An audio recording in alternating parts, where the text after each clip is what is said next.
Hi guys and welcome to my YouTube channel. My name is Ndaira Siweda and today I bring you one of the juiciest conversations that I saw online, and I was like, you know what, let me take it to my YouTube channel. So, if you're planning to buy a phone, right, one of the biggest decisions that you have to make is whether you want to buy it on prepaid or cash, or you want to buy it on contract, right? So I saw this conversation online, and other people were saying it's better to buy it on prepaid, and other people were saying it's better to buy it on contract, right?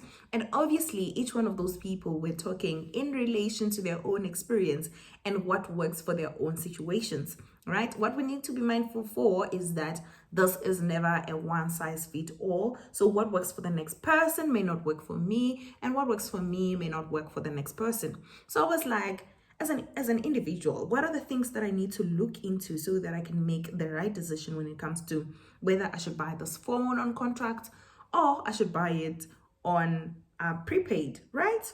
So I put some factors together, and then we're going to discuss them. But before we can get there, guys, if you subscribed, no, like, guys, subscribe. We are on the road to 4,000 subscribers, and I would really appreciate it if you can subscribe. And if you have already subscribed, guys, like, thank you so much. Thank you for subscribing, and I really appreciate it. Also, continue with the conversation on the comment section, because there's possibility that I might have missed something on this, right?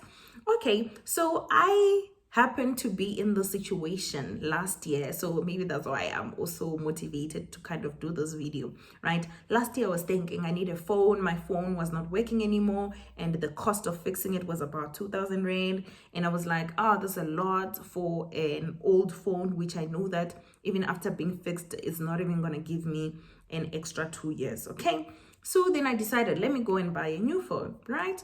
Went and looked for the prices. The price of the phone was 17,000. It was an iPhone 11 in 2021.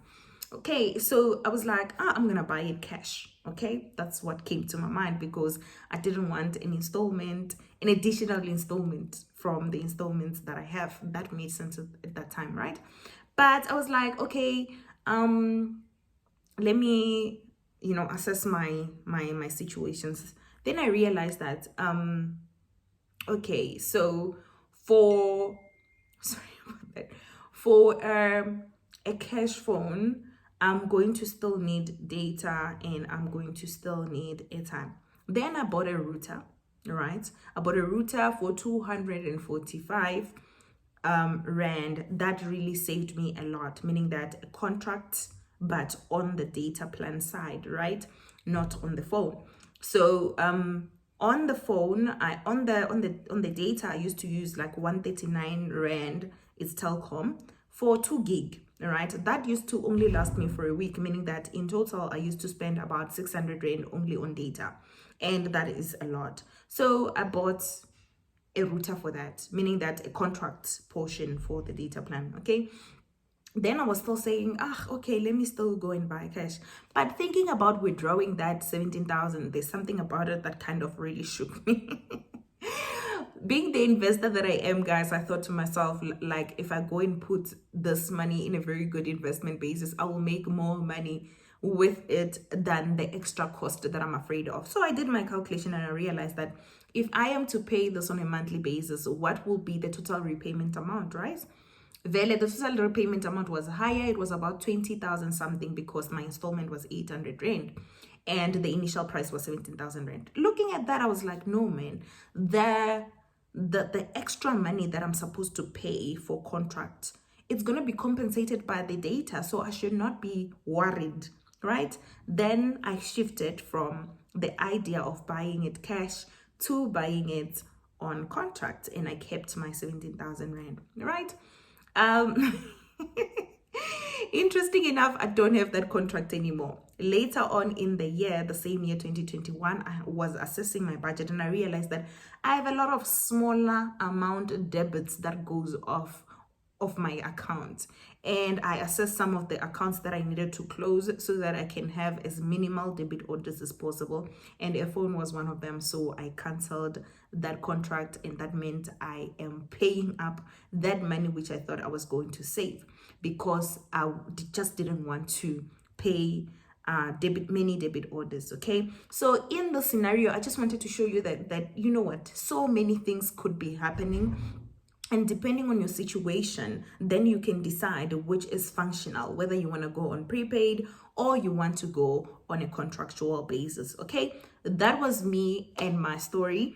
So for you, if you're looking to buy a phone, or just, you have a phone and you're looking to buy whether a router versus using prepaid, these are 5 factors which you can look into to decide. Okay, number 1, you have to assess your current situation.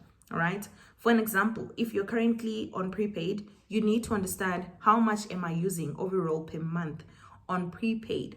That will allow you to know that if you are going to go for a contract, if you are opting to go on contract, then you're able to compare the 2 options. Okay, there are people with low utilization of data and airtime, and therefore it's safer for them to stay on prepaid than going on contract, because on contract then they will be paying more than what they can use, right?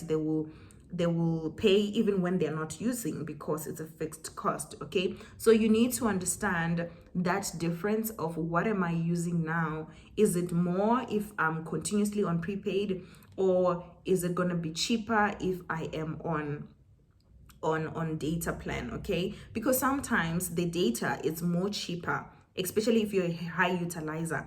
Data plan is more cheaper than buying it monthly. Like I said, for me, I used to pay 139 per week, and on data I'm only paying 249 for 80 gig per month, right? So you need to look into those 2 options. Okay, and number 2, you need to understand if it's a phone, do you have the lump sum that will be needed if you are going to buy this phone cash, right? Considering that phones are expensive these days, and like I said, sometimes you might want to use the lump sum for other things which are more of a priority to you, but at the same time you still want a decent phone, right? You can go for contract, but at the same time you need to know that if it's a contract, it's a 24-month commitment of paying that amount, right? Where else on the prepaid side, you can go and pay it up, and then now you don't have any sikoloto, and for a low utilizer, then you are safer because you have the flexibility of buying airtime and data when you want to use it. Okay, so think about the lump sum that could be needed if you are looking to buy a phone on prepaid. If you're looking to buy a phone on contract, you have at least the flexibility as well to use the money for other things. Okay, going for number 3, it's the installment and what it does on your credit score. Okay, so having to have an installment going off of your account can boost your credit score, and I'm saying can because there's possibility that it can affect you negatively as well, right?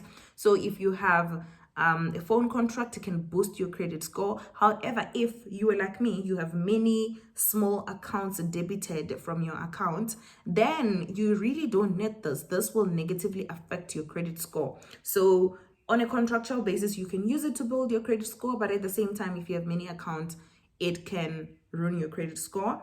So meaning that prepaid, if you have many accounts, might be an option. Or if you are trying to build your credit score, you might want to consider taking it on an installment basis. And if you're going for contracts, please be mindful. Like I said, it's a 24-month contract where you'll be able to commit to the 24 months of having to pay a certain amount of money monthly. Okay, so number 4, it's possibility of upgrades, right? There is a way in which phones are created, guys. After every 2 years, the phones just starts acting up. I had this iPhone 7A and I bought it, I think, in 2017, and it only started acting up, I think, in 2021. That phone survived. It survived. So sometimes they make a mistake of creating good phones, but ultimately I think their goal is to build phones that have a life term of only 2 years. So in 2 years time, most of the time you will be looking into upgrading your phone, right? Not for the sake of the latest model, but there are people who can do that, and if you can afford, then good for you. But just because your phone will start acting up, the bit there is something, man, can just come up. Okay, So if you are on a prepaid basis, you need to think in the next 2 years, will I have to pay that lump sum of 17,000 rand so that I can get another iPhone, or is it a lot? Like, you need to think about that. So as a prepaid, I know it's much easier because you would have had a budgeted amount on your budget which goes towards your phone plan. Then you can just increase if you want to upgrade the phone, and continuously upgrade a phone after every 2 years, which is much easier and doesn't really change much on your budget. Whereas on the prepaid side, if you still want to buy a new phone, you might need to start saving up so that in the next 2 years you could be able to buy a phone. Okay, lastly, it's, do you need to be constantly connected? And I think this is one of the most important ones, right? Looking into the data plan, not necessarily the phone, right? What I've noticed is that you can get a contractual basis of a phone with a good data plan in it, for the amount that is equivalent to your monthly utilization of data plan and airtime, together with your phone money. So you can get your money's worth even on the contract, but that is if you are a high utilizer. And what is a high utilizer? I think I consider myself a high utilizer because I work from home, meaning that everything that I do is data related. I do coaching sessions, meaning that I do them on Zoom, and that's data. I do phone calls with my clients. I do phone calls with people at work. I cannot afford to not have connection. I cannot ever say I don't have airtime, because that's the nature of my work. So because of that, that drives me more towards contracts, because contracts have plans which accommodates the way in which I utilize my data. But if you're a low utilizer, guys, you might buy a phone on a contractual basis. There's that option if you don't have the lump sum, and pay lower fee because you're not taking the data plan with the phone. You're just taking phone plain as it is.